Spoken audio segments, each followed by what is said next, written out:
Namaste, dear listeners. Welcome to the Iowa channel Ashto Inudabi, Oneness in Astrology and Spirituality, bringing in awareness for Abhi. Here's a question, yeah, very, very good one. Abhi, please can you explain masculine energy and feminine energy? I've done this many times in the lives. I have explained this here, but this is coming from a client of mine who understands that she is more of a masculine. You know what? So there's a huge difference between masculine and feminine, and I'm going to explain it from awareness by Abhi. And for me, based on my awareness, feminine energy is I like to describe it as the force behind everything, the reason for, the reason for things to happen. There is a difference, but they, I don't see one that is more powerful than the other. Right? I don't see that the masculine is more powerful than the feminine.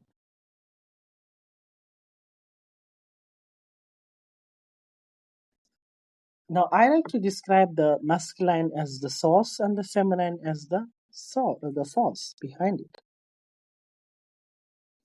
Whilst the masculine is the things that you can see, touch, and feel, the feminine is more of the intuition behind it, that innate feeling, or that energy of feeling, like that inner feeling. I'd like to describe it as the sun being the masculine and the moon being the feminine. The moon governs the thoughts, the feelings, the emotions behind everything, and the sun is the actual thing, the manifested that you can see.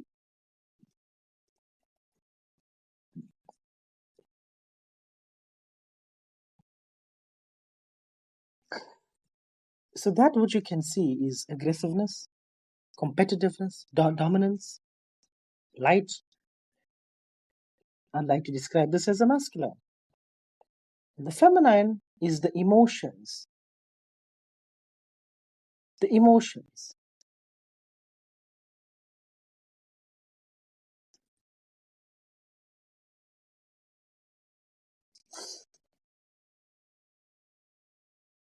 There is no one that is more important than the other. And there is no one from the both that is more powerful. It doesn't work like that. Where there is source, where there is force, there is manifestation. So either way, we all have a masculine and a feminine force within us. We've got the sun and moon on the right and the left. We've got both within us. Now this question is coming from a person who is more masculine dominant. Why? Because she feels, and this is true, she feels that she's very aggressive, dominating, very competitive. Oh yes, and it can make you very goal orientated. Not to say that a feminine is not goal orientated. She is. It's just that she's not competitive in it. She's not aggressive in it. Neither is she dominating in it. She is comfortable in her own skin and she doesn't compete with even herself. That is the feminine. But the masculine energy doesn't behave like this.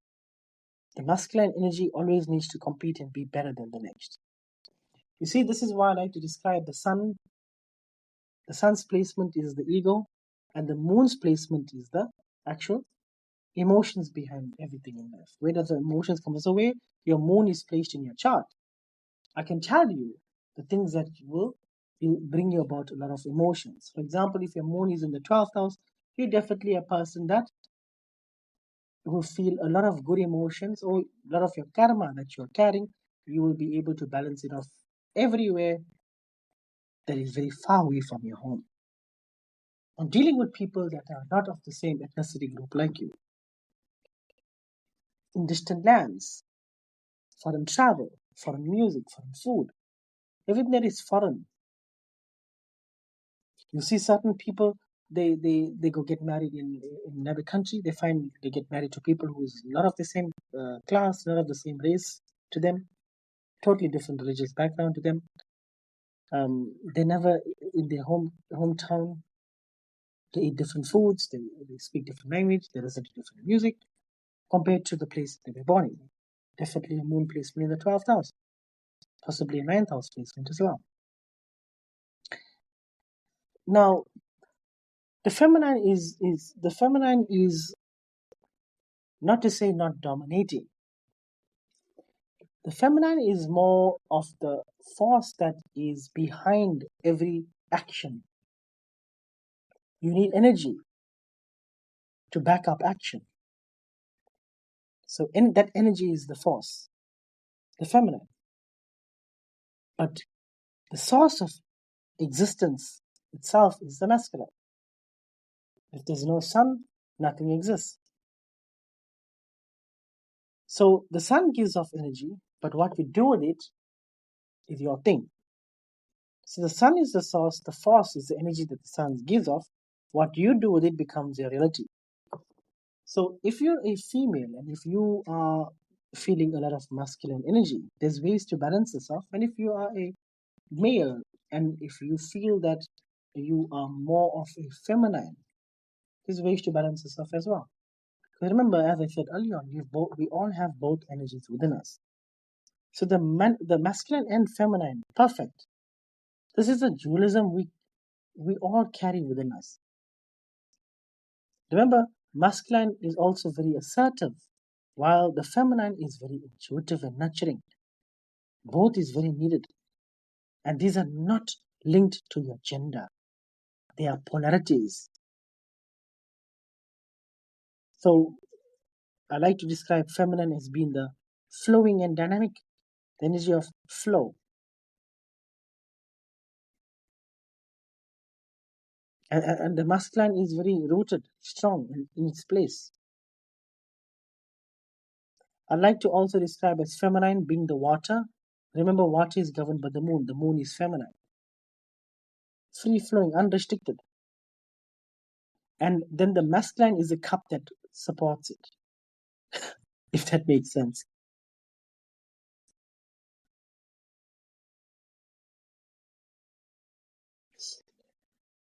So there you have it.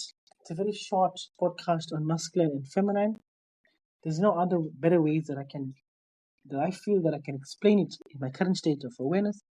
Sometimes it becomes very difficult to explain that which is difficult to explain in English words.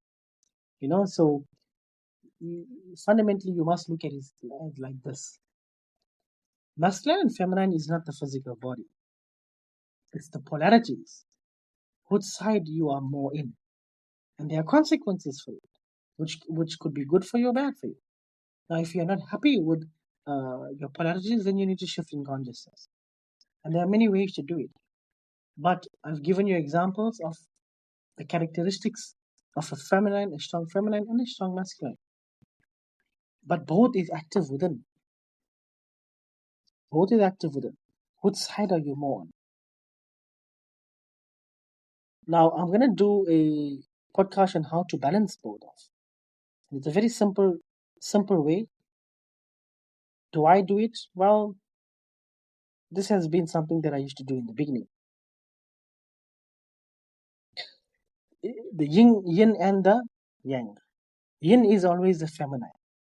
Yang is always the masculine. When you embrace the feminine, you nurture qualities like intuition, creativity, compassion, understanding, empathy.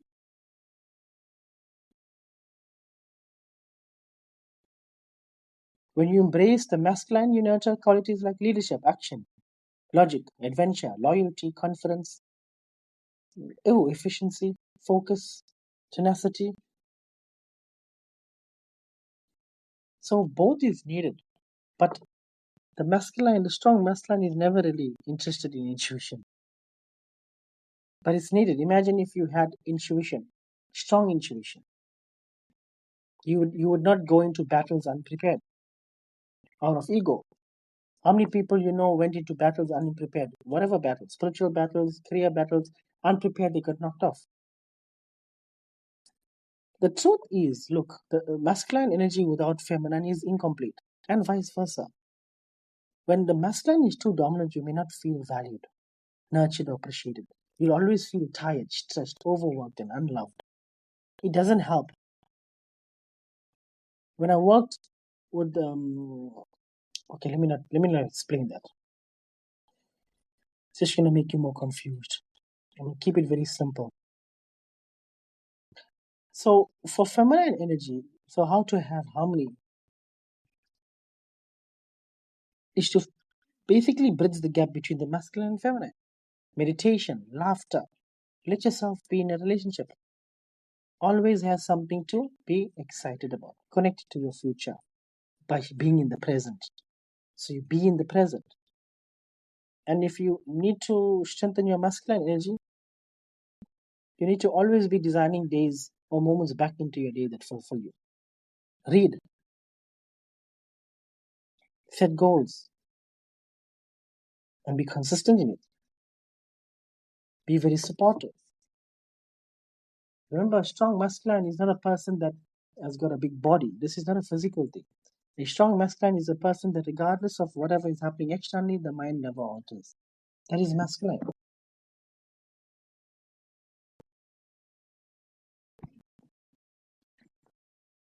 Thank you, dear listeners. I hope I've done justice to this here. Somehow feel that when I explain this, I'm never doing justice. I just don't want to go too deep into this right now. In time to come, months to come, that will change. I'll create more podcasts on this, but it's a long journey. This is basically for you to understand from a point of base. Jai Shri Ram, Om Namah Shivaya, Jai Shri Krishna. Thank you very much.